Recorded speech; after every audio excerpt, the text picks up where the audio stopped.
creio que Deus tem uma palavra para cada um de nós nesta noite. A Bíblia diz lá no livro de Isaías que assim como a chuva e a neve caem do céu e regam a terra e dá semente ao semeador e pão para o que planta, assim será a palavra que sair da minha boca. Glória a Deus. Não voltará para mim vazia, mas fará tudo o que me apraz e prosperará para aquilo que eu a enviei. Glória a Deus. Meus amados irmãos, nós temos um assunto que eu creio que é do interesse de toda a igreja. Por isso eu gostaria de convidá-los para a leitura de um texto que está lá no livro de João, capítulo 21, versículo 25. Há, porém, ainda muitas outras coisas que Jesus fez. E se cada uma delas fosse escrita, cuido que nem ainda o mundo todo poderia conter os livros que se escrevessem. Amém. Glória a Deus. Se eu pudesse dar um título para a mensagem de hoje, como o pastor Douglas gosta de dizer, o título seria A Vida do Apóstolo João. Com a graça de Deus, nós queremos comentar algumas coisas sobre a vida deste grande servo de Deus. João foi um dos 12 apóstolos. Está escrito na Bíblia, lá em Mateus, que o nome dos 12 apóstolos era este: Simão, chamado Pedro, e André, o seu irmão, Tiago,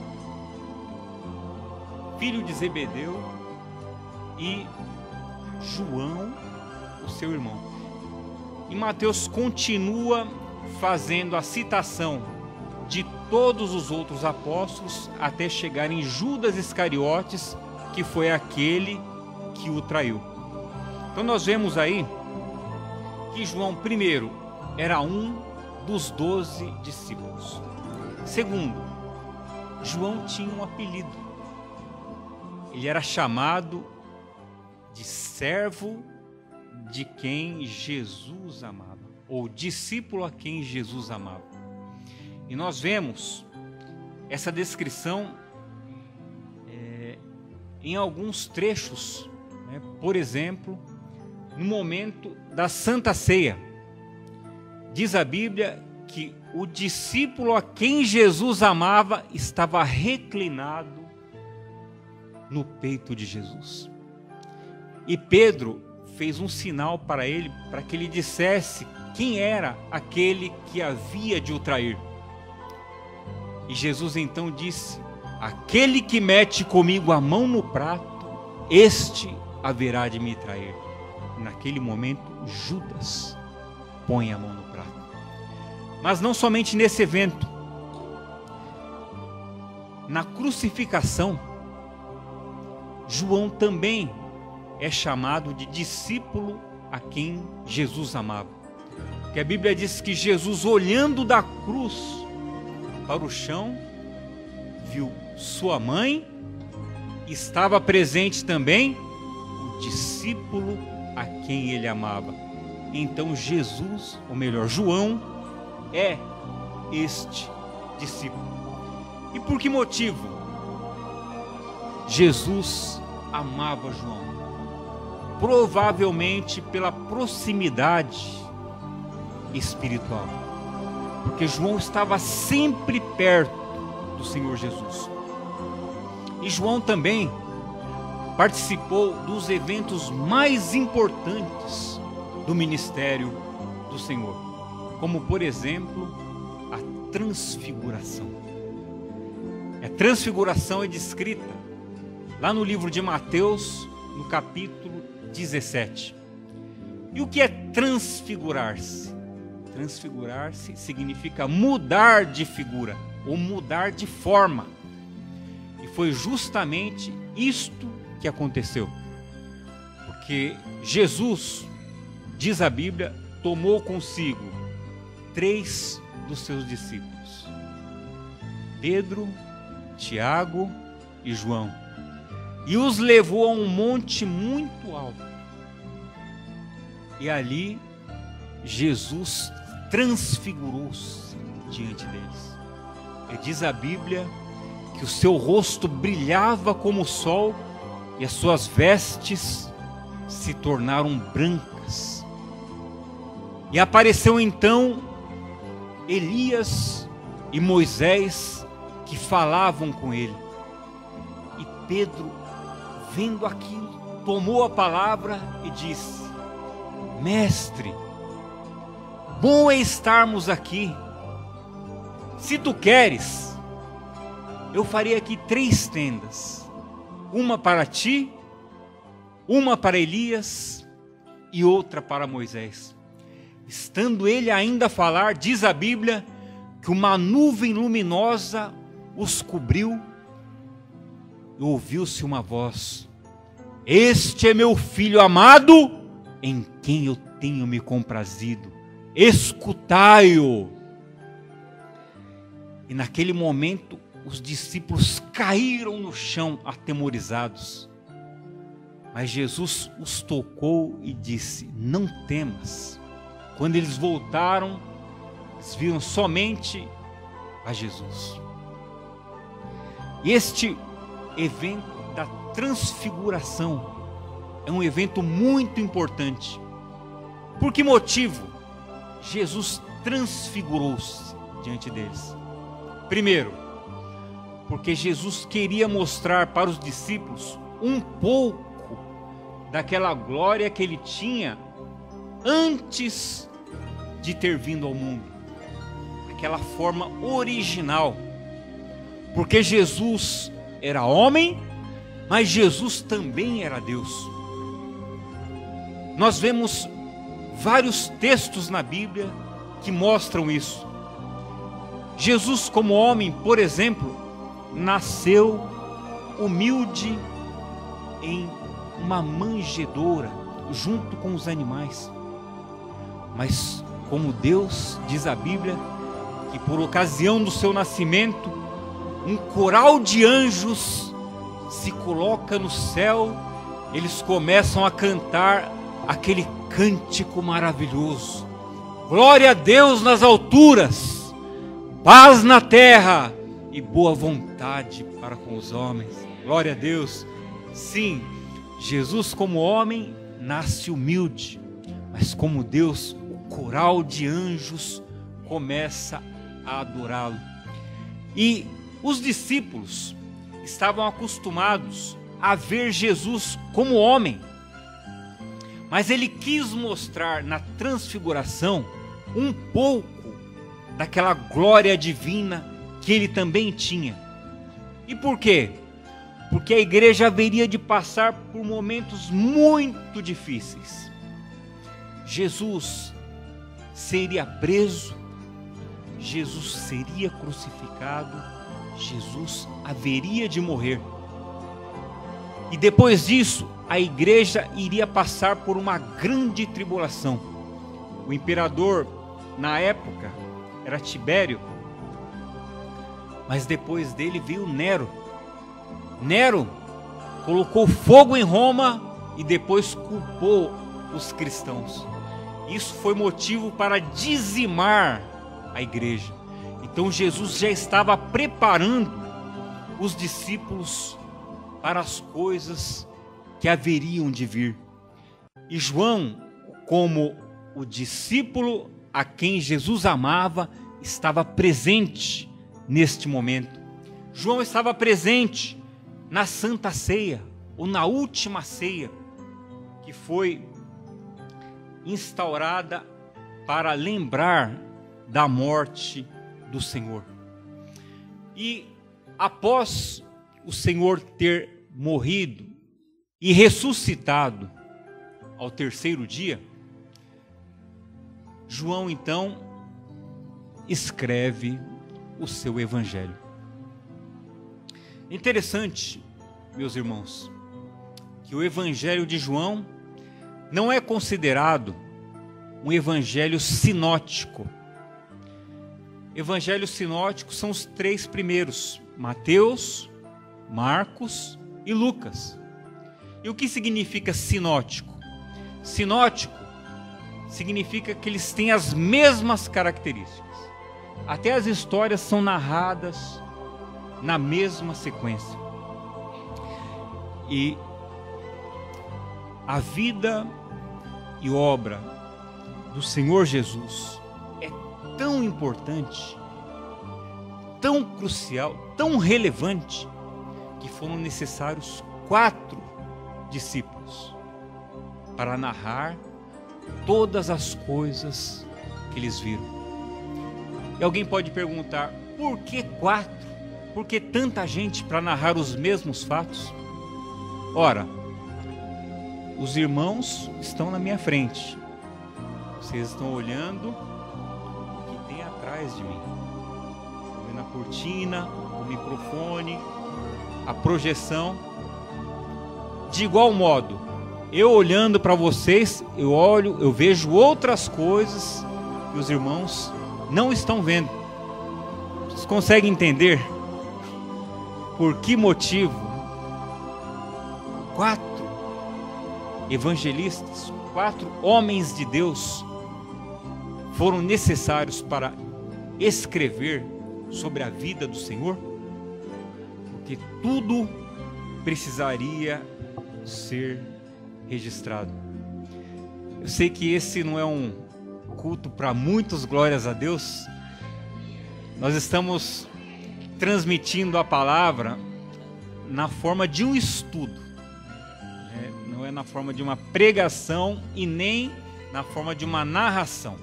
É como, por exemplo, eu fiz quando falei sobre Davi e Golias.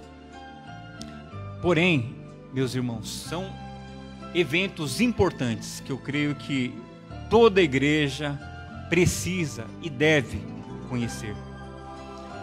João então escreve o seu evangelho e dizem os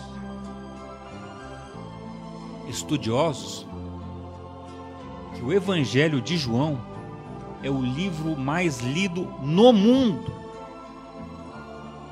Se nós pegarmos a Bíblia e considerarmos o livro de João isoladamente,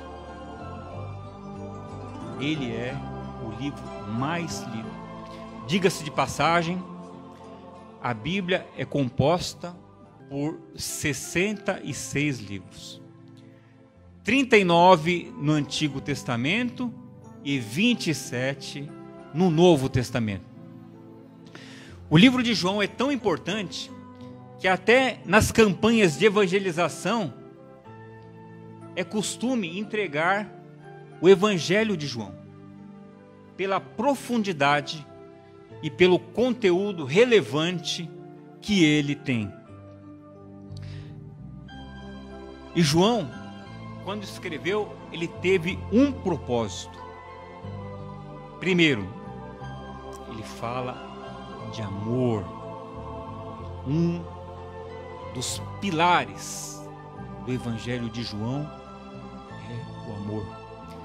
E se nós pudéssemos resumir a Bíblia em um único versículo, o versículo seria João capítulo 3, versículo 16.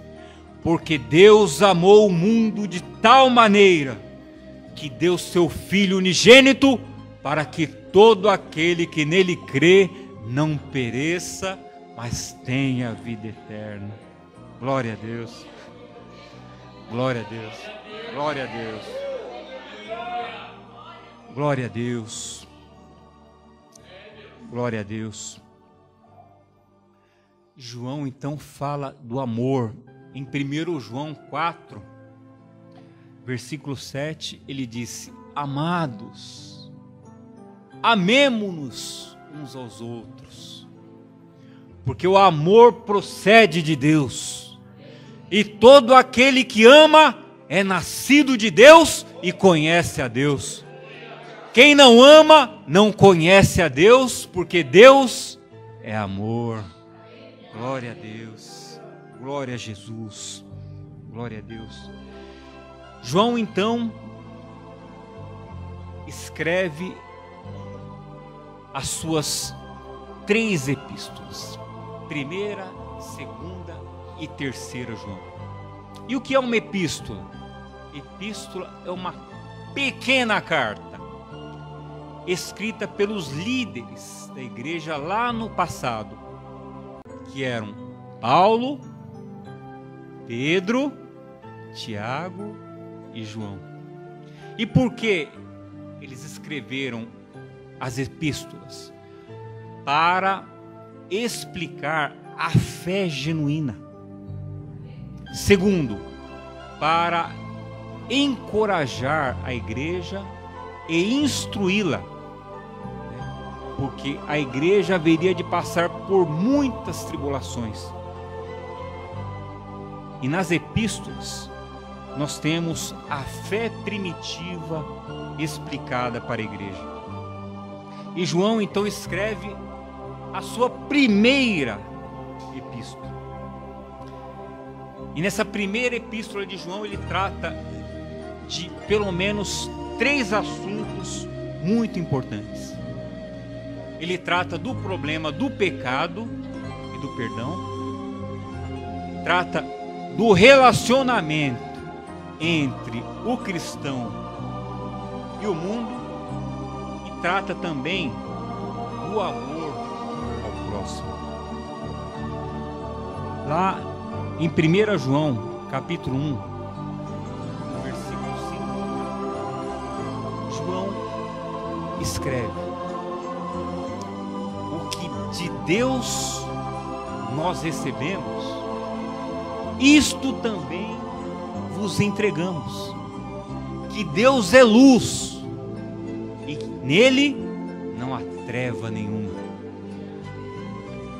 Ora, se alguém diz que tem comunhão com Deus e anda nas trevas, é mentiroso e não pratica a verdade. Mas se andarmos na luz, como Ele na luz está, nós temos comunhão uns com os outros e o sangue de Jesus Cristo nos purifica de todo pecado. Glória a Deus. Glória a Deus. E se dissermos que não temos pecado, mentimos e enganamos-nos a nós mesmos.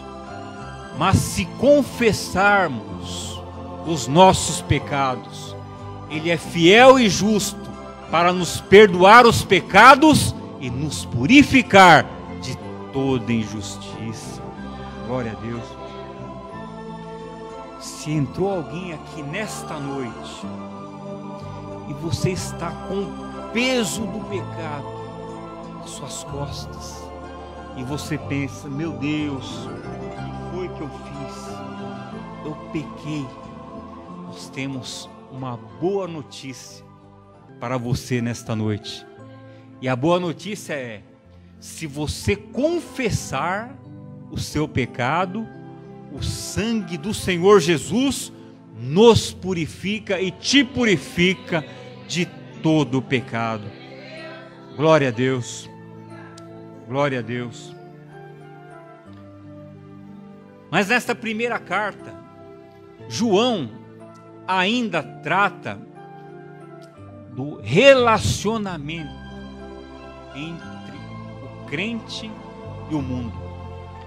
Ora, meus prezados irmãos, o cristão e o mundo são como a água e o óleo. Eu tenho aqui um copo com água. Se eu despejar óleo dentro deste copo, o óleo continua sendo óleo. Ele não se integra com a água. Seria aqui uma mistura heterogênea. É Diferente, por exemplo, de um bolo.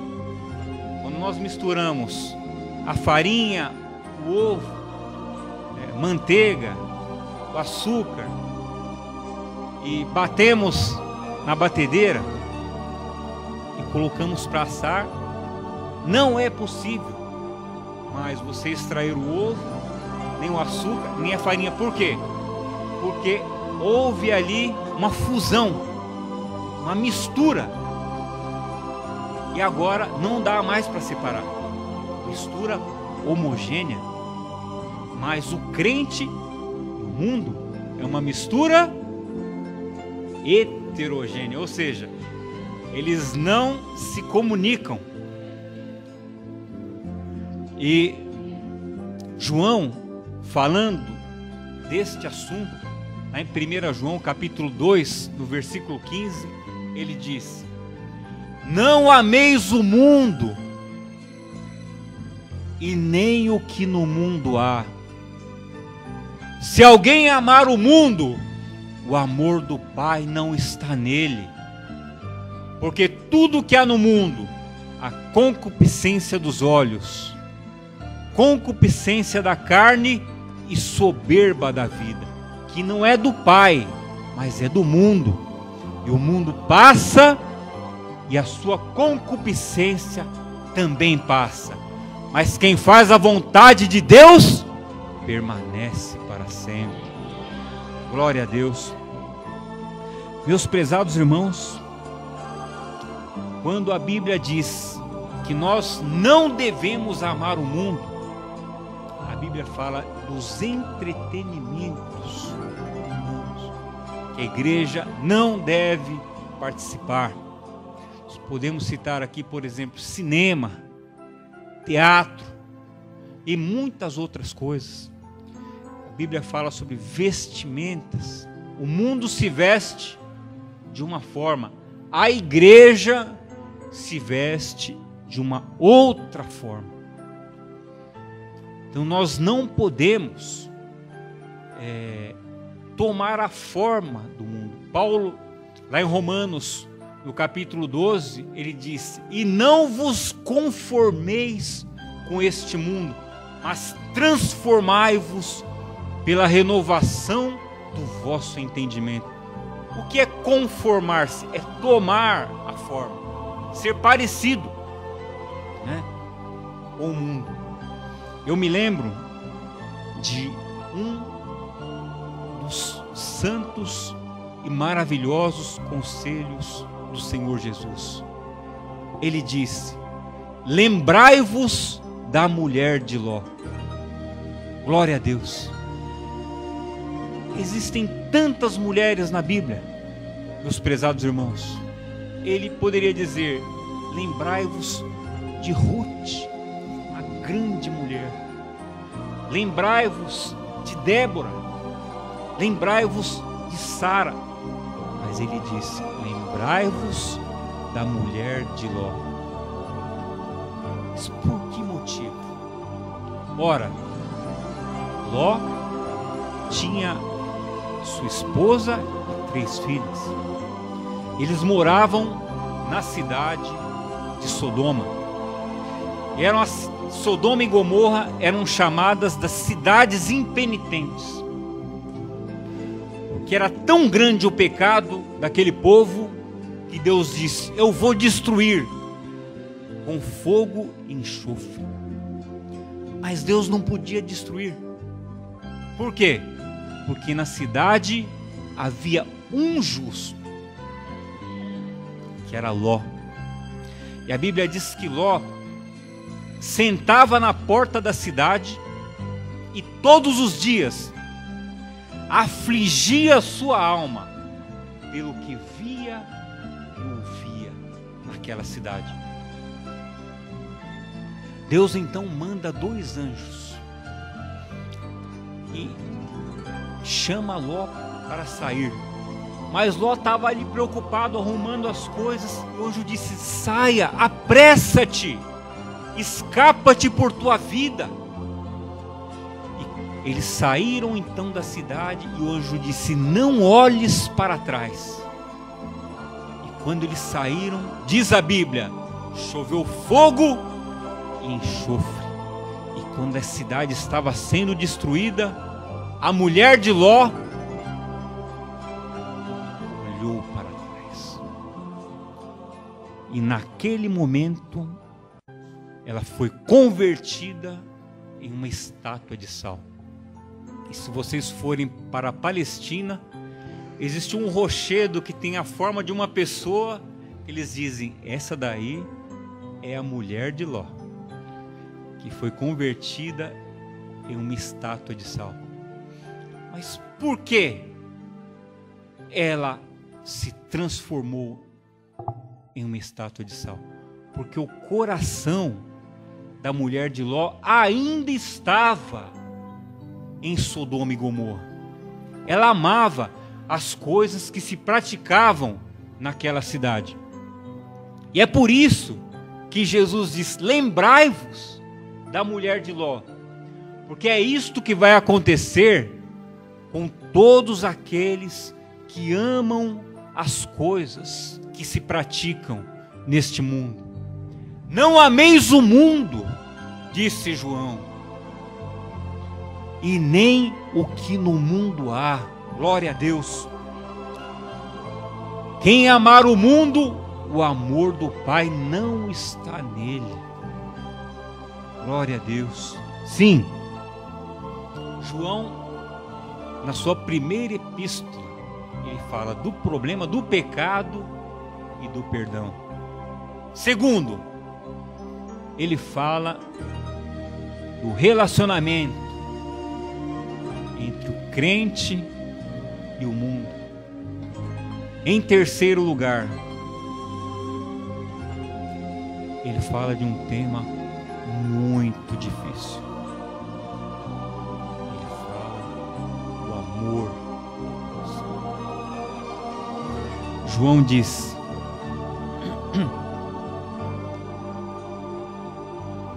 se alguém diz que ama a Deus e odeia o seu irmão, é mentiroso. Porque como pode alguém amar a Deus a quem não viu e não amar o seu irmão a quem ele viu? De Deus nós recebemos este mandamento: se alguém ama a Deus, ame também o seu irmão. Glória a Deus. Este foi o mandamento do Senhor Jesus. Ele diz: amai-vos uns aos outros, como eu vos amei. Uma certa vez, um jovem chega diante de Jesus e disse: mestre, qual é o maior mandamento? Ele disse: amarás a Deus com todo o teu coração, com toda a tua alma e com todo o teu entendimento. Mas o segundo mandamento é semelhante a este: amarás o teu próximo como a ti mesmo. E João, ele é chamado de o discípulo do amor, porque ele fala desse tema em todos os seus livros, em todos os seus escritos. João tinha esta visão, ele tinha esta preocupação. Na segunda e terceira carta de João, segunda e terceira epístolas, o tema principal é a verdade e o amor. Novamente, ele disse lá em 3 João capítulo 1, versículos 3 e 4: eu não tenho maior alegria do que esta, de saber que os meus filhos andam na verdade. Quem é a verdade? Jesus é a verdade. Ele disse: eu sou o caminho, a verdade e a vida, e ninguém vai ao Pai senão por mim. Glória a Deus. Glória a Deus. E o que significa isto? Se você levantar a mão para o céu, Deus não pode pegar na sua mão. Ninguém vai querer me bater, né? Calma. Uma vez eu disse isso num culto, o irmão disse depois para mim: eu já estava quase jogando a Bíblia em você.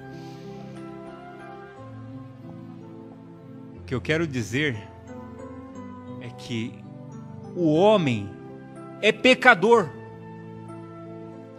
e Deus é santo. Deus é moralmente perfeito. O homem é pecaminoso. O homem traz em si o germe do pecado.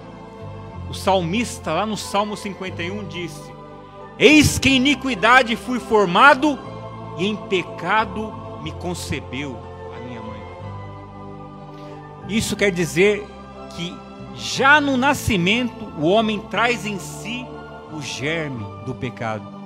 Você pega uma criança e diz: olha que inocente, que bonitinho, ele não tem maldade. Não tem maldade, mas pecado ele tem. O homem, para pecar, ele não precisa de professor. Ele peca porque ele é pecador. Então, você não pode pegar na mão de Deus. É necessário que alguém pegue na sua mão e depois na mão de Deus. Quem é este? Jesus. A Bíblia diz que há um só Deus e um mediador entre Deus e os homens, Jesus Cristo, homem. Glória a Deus. Jesus é a verdade. É Ele que nos conduz até o Senhor. Jesus é a verdade que liberta. Em João capítulo 8, versículo 32, ele diz: e conhecereis a verdade, e a verdade nos libertará. Glória a Deus. Os irmãos estão de parabéns, viu? Glória a Deus. É isso aí. Deus abençoe os irmãos. Então João, meus prezados irmãos, já estamos concluindo, é exilado para a ilha de Patmos. E nesta ilha, ele recebe então a grande revelação do Apocalipse.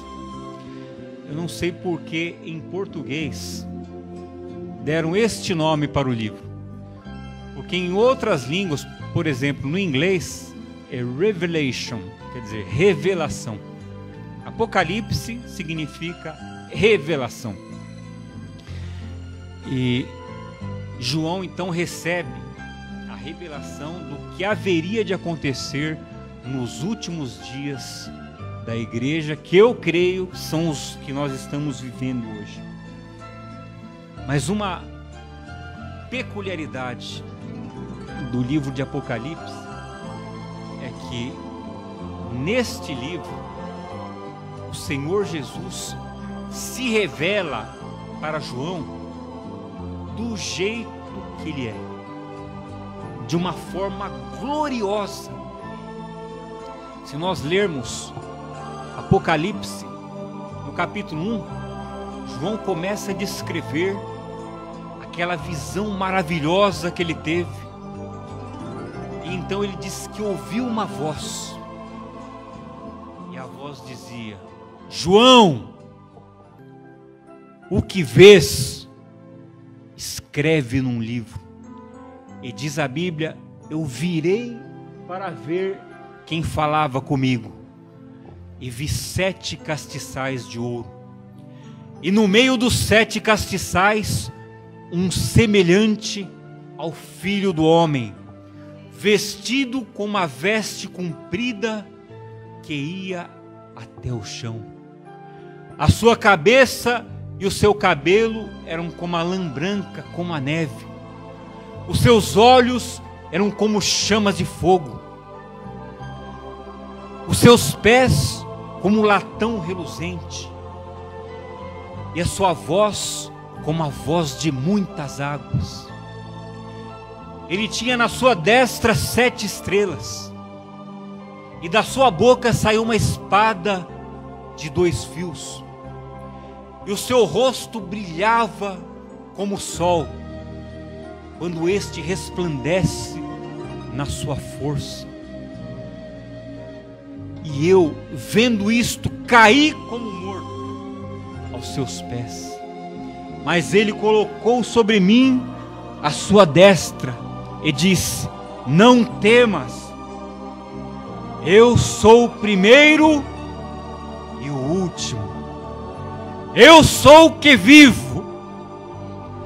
Fui morto, mas estou vivo para todo sempre. Glória a Deus. E trago nas mãos a chave da morte e do inferno. Glória a Deus. Nós vemos então Jesus glorificado se apresentando para João. E finalmente, meus irmãos, João sai de Patmos e volta para Éfeso. E diz a tradição que João morre de uma morte natural, bem velhinho. É diferente do que os mitos, né, e os boatos acabam dizendo. Dizem que João morreu fervido em um caldeirão com óleo quente e muitas outras histórias. Mas a que é mais aceita pela igreja, que diz a tradição, é que João morreu bem idoso. Ele deixa então para nós um grande legado: